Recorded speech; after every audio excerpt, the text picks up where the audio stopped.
Hey guys, my name is Ryan and welcome to Overwatch Central, and welcome back to another Omened by HP video, who are of course the official PC provider of the Overwatch League, and also an official partner of the Overwatch World Cup. We'll be looking at a couple of examples of stuff to do with Wrecking Ball today. Now that Ashe is the newest hero in the game, I wanted to bring up the state of Wrecking Ball, who was hero 28 before Ashe. And not only that, I absolutely love the hero and would want to main him if I was given the opportunity. I find more often than not that that's just not possible with the state that he's currently in. And it's very difficult to get your teammates on board, so I do want to talk about the problems I suppose we have with Wrecking Ball, the comparison with Ashe's launch into the game, how Wrecking Ball's been used in the pro scene with some examples from the World Cup and contenders, and also Blizzard, Jeff Kaplan talking about their problems with Wrecking Ball and Hammond and the controversies that they had even developing this hero. The reason why I wanted to make this is because I was on the Omen Esports report last Friday. For those that don't know, it's a live show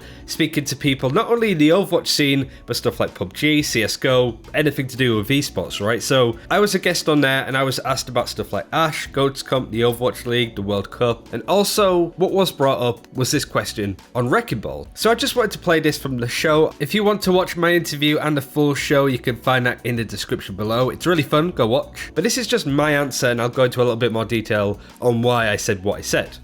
Before we move on, I need to ask you, I know you're a hammy man, you love a bit of hamster action. Do you think that we're going to see a lot more Hammond in Overwatch Season 2, Overwatch League Season 2? He is just ridiculous, but the problem is that, especially when you compare it, like Ashe is now in the game, she's fitting so nicely, you sort of look at Wrecking Ball and go, what were they thinking? Like, he's one of those like really bizarre heroes, but the issue that I have is, where does he sort of fit in with the game? What's his role? And it's like, I love playing him. He's ridiculous, and it's nothing's better than latching onto something and almost having like the Spider-Man web slinging skills to jump onto a point or knock somebody out of the sky. It's really fun, but there's just so many better options that it feels like kind of like old Symmetra, right? Like, good in the right hands, but ultimately you need to be so good to make it work.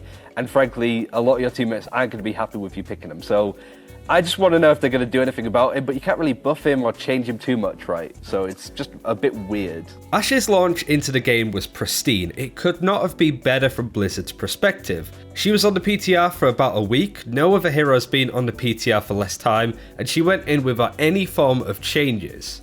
No buffs, no nerfs, she just went straight in the game. People are really happy with her, the style of play that she has, the mechanical skill required to make her work, and also she'll be competitive very, very soon, and I'm sure with that lots of people will play her, have a good time. Nobody will accuse others for throwing, because she's a good hero but not meta defining like Brigitte was, but not overly complicated and weird like Wrecking Ball is. And so comparing the two launches to the hero, it really does tell the tale of two stories.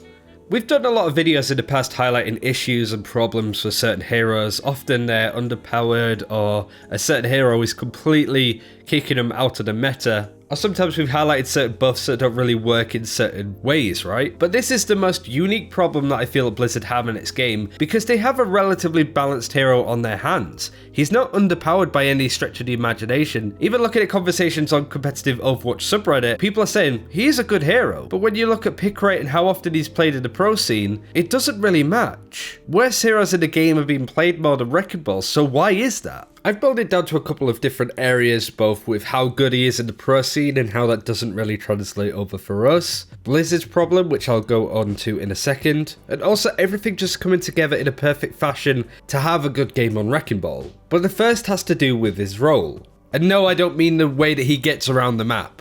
You don't need to write this in the comments, but just ask yourself, what is Ashe's role in the game? Just quickly.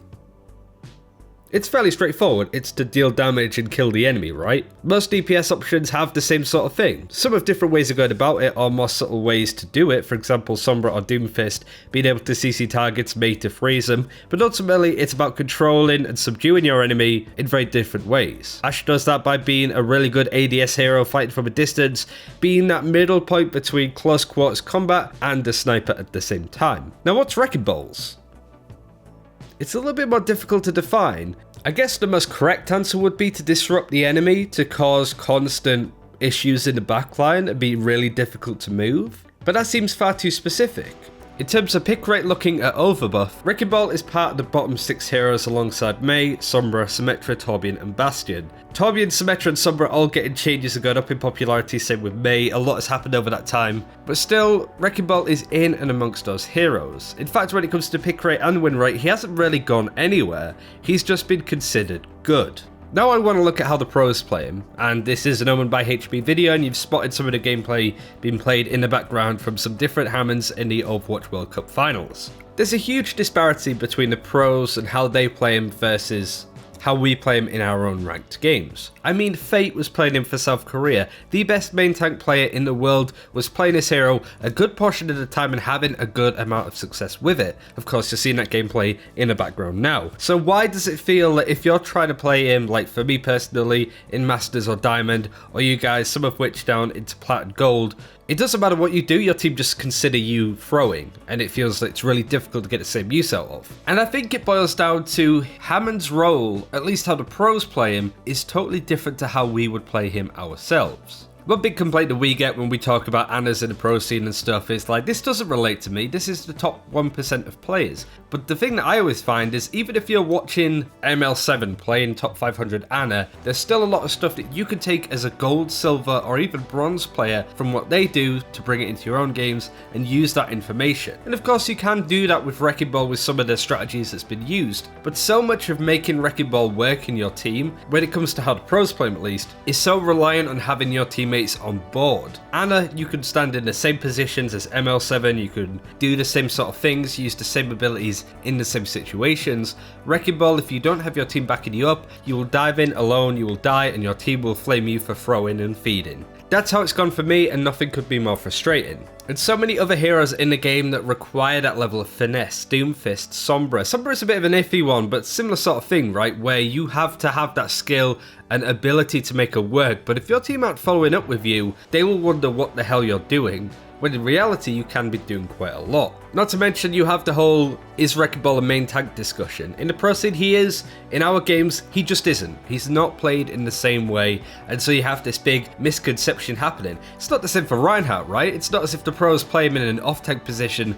and we play him in a main tank. No other hero has a role that differs from the pro scene in such a drastic fashion as Wrecking Ball does. So how the pros play him and how good players play him differs for us in lower ranks. So how do you get good at Wrecking Ball? You know what I mean? It's such a difficult thing. For Ashe, you just get better aim and better mechanics and learn how to use your abilities in the right position. Wrecking Ball, it really has to have the stars aligning, which is the third issue that I have. You need to have the mechanical skill to make it work, receptive and coordinative teammates to work with you, the right maps, the enemy team not picking Sombra or any form of counters to you. All of this needs to be in place for you to just have a good game on Hammond. This isn't a win condition. The most similar hero in that regard is Symmetra. We all know how much flack Symmetra gets even with her new reworked state. Having Wrecking Ball, people have been like, yeah, he's a good hero, he's balanced, I wouldn't change anything about him.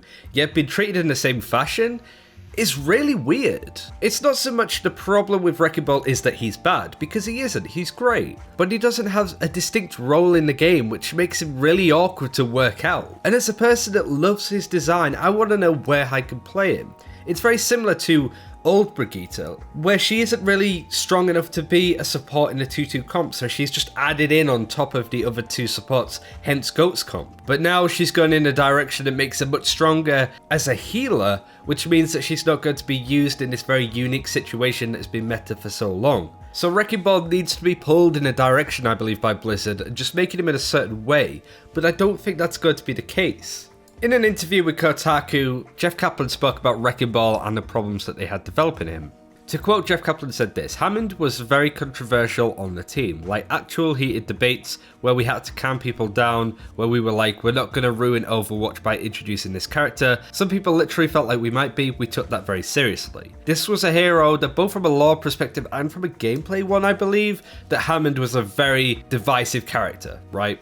Because he is so unique and so bizarre. And it is a credit to the creative powers of Blizzard, but realistically, if you want to put him in the game to have him be played a lot, you have to shoehorn him into certain compositions. Maybe in the future and as the meta changes, Wrecking Ball's role in a team might be made more apparent, but I look at him and I see old Roadhog. You know, after the changes from his Hook 1.0, where you look at him and go, what is your role on the team? And I've been sat thinking about Wrecking Ball for so long. Like, what maps is he really good on? What comps? It's not a case of, oh, Orisa. Orisa's another worse off hero right now. But if you play Junkertown and somebody locks in Bastion, you know what to do. You go on to Ilios and you go to the well map and the other tank picks Roadhog, you know what to do. For Wrecking Ball, I still have no idea when is a good opportunity to play him, other than maybe Horizon Lunar Colony. But it is so difficult to just find a consistent way to make him work, because consistency is something that Wrecking Ball just doesn't have. You've seen some of the amazing plays that people could do with this hero and to show that he is great in the top scene. But I really wanted to sort of highlight this from both what I said on the Omen Esports report and also from like my perspective playing him and talking to pros that play him too, that I felt it was a worthy discussion. Thanks again for Omen by HP to help support this video. Hopefully you've enjoyed some of the amazing gameplay brought to us from the Overwatch World Cup in the background, some players that are much better at Wrecking Ball than me, and just my points on the hero. So hopefully you enjoyed it. Thanks for watching, take care, we'll see you next time.